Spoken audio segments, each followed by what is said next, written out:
turn to Iraq. You said the other day that I think the policy we're engaged in now is the right one. And then added this earlier this, a couple of years ago, we're talking to Larry Kudlow. It's just a matter of staying the course. And as long as we have the will to stay, and it's extremely important, I think, to our future security that we stay, we'll be okay. And we'll work our way through it. Is that still your view? Yeah, I think so.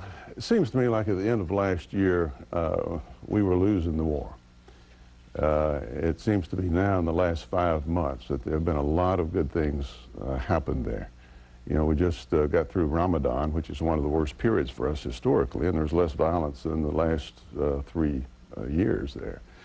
By any measure, in terms of the sectarian violence, in terms of military deaths and injuries and attacks, Baghdad over the last several months is in much better shape than the area around Baghdad. We know a lot of progress has been made out in other provinces around Baghdad. I think car bombings have gone down over 80%.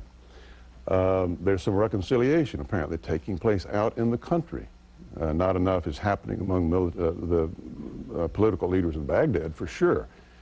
But that doesn't mean progress is not being made. So the Sunnis are turning away from al-Qaeda. They've had an opportunity to live under them in some of these places and localities and seen their brutality.